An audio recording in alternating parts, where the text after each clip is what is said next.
ya. Ayo lihat dirimu. Nah, makanya firman Tuhan disebutkan cermin bagi kita. Betul nggak? Firman itu cermin.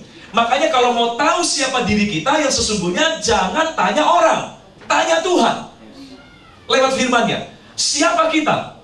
Menurut firman Tuhan. Ada banyak ayat yang bisa menjelaskan kepada kita siapa diri kita sebenarnya. Salah satu yang paling saya pegang, kamulah bangsa yang terpilih, imamat yang rajani, umat kepunyaan Allah sendiri. Belum cukupkah kata-kata itu membesarkan hati kita? Ya, sebagai hamba Tuhan, kalau saya lagi kadang-kadang sebagai pengkhotbah juga ada nervousnya, saudara. Jangan pikir, wah saya udah khotbah kemana-mana, wah pasti tinggal naik mimbar ngerocos. Enggak, kadang-kadang deg-degan juga.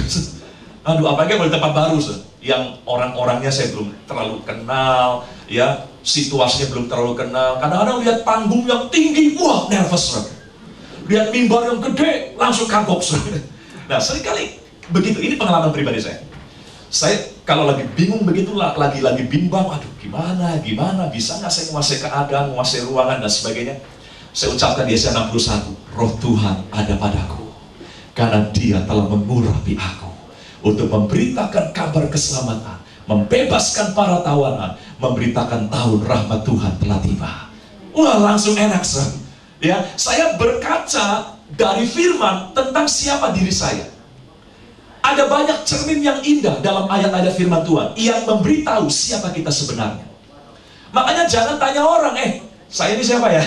Nanti orang punya opini yang berbeda-beda. Orang akan berkata, dari masa lalumu, kamu begini, dan sebagainya. Ya, saudaraku, mari bercerminlah dari firman Tuhan, ya, untuk mengetahui siapa dirimu yang sesungguhnya. Saudaraku, saya senang dengan lagu sekuler.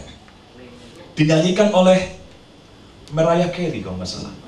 Penyanyi kulit hitam yang katanya punya suara 3 oktav apa 7 oktav, saya lupa. 7 ya, 7 oktav. Waduh, bisa tiba-tiba melekit lalu rendah gitu. Hebat sekali Mariah Carey. Judul lagunya adalah Hero, pahlawan. Masih ingat lagu itu? There's a hero when you look inside your heart. You don't have to be afraid of who you are. Saya lupa kalimat, betul ya? There's a hero when you look inside your heart. You don't have to be afraid of who you are. Jadi, sekalipun lagu sekuler, tapi pesannya bagus, message-nya bagus. Ada seorang pahlawan. Itu bukan di luar. Pahlawan itu bukan situasi. Percuma kita nunggu-nunggu, tolong dong situasi baik supaya saya yakin nih. Tolong dong ekonomi membaik, tolong dong orang-orang mendukung dong. Biar saya tenang nih hidup, gak khawatir lagi. Nunggu begituan kapan munculnya? Situasi yang datang pasti gak baik terus. Orang yang ada sekitar kita tidak selamanya bisa baik terus dalam hidup kita. Kalau kita baru confident setelah situasi baik, terlalu terlambat. Terlalu terlambat. Confidence atau tidak adalah pilihan yang kita bisa buat. Confidence or not is your choice. Itu nggak tergantung situasi, itu nggak tergantung sikap orang terhadap kita, itu tergantung pilihan Anda sendiri. Ya, makanya Daud seringkali membuat pilihan untuk percaya.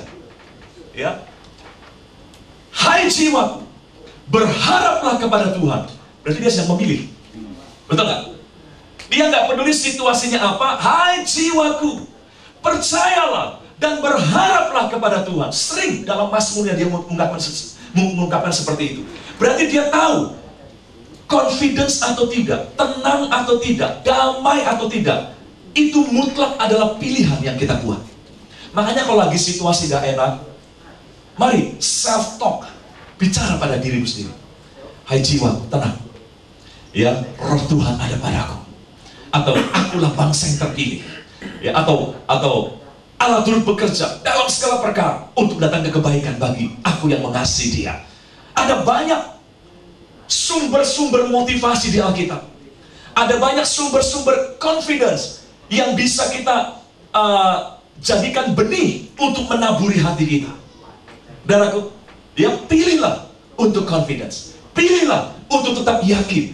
Ya, karena itu bisa mengubah suasana hidup saudara. Ada seorang pahlawan dalam hatimu. Apa itu? Ya, keyakinanmu. Confidence itu bisa jadi pahlawan dalam hidupmu. Bisa mengubah warna hidupmu dalam sekejap. Ketika kau mulai percaya, suasana hidupmu akan berbeda. Ya, jangan tunggu pahlawan dari luar. Munculkan pahlawan dari dalam hidup kita. Iman kita. Tumbuhkan itu. Confidence kita akan janji-janji Tuhan. There's a hero when you look inside your heart. Ya, you don't have to be afraid. Kau nggak perlu takut tentang siapa dirimu. Luar biasa. Saudaraku, beberapa quotes yang kita merenungkan. Ya. Yang pertama, hidup manusia tidak akan berakhir ketika ia dikalahkan. Hidupnya hanya berakhir ketika ia menyerah. Dikalahkan adalah sebuah situasi. Kadang-kadang kita hadapi situasi yang memang memaksa kita kalah, gagal, kecewa. Ya, karena semua orang nggak bisa menghindar dari keadaan-keadaan seperti itu. Tapi bukan berarti kekecewaan adalah akhir dari semuanya. Bukan berarti kekalahan, kegagalan akhir. Itu hanya sebuah situasi yang bisa berubah di kemudian hari. Yang lebih menentukan akhir dari semuanya adalah sikap mental kita. Kalau kita menyerah berarti putus asa. Menyerah berarti udah nggak yakin lagi. Menyerah berarti udah nggak confidence lagi.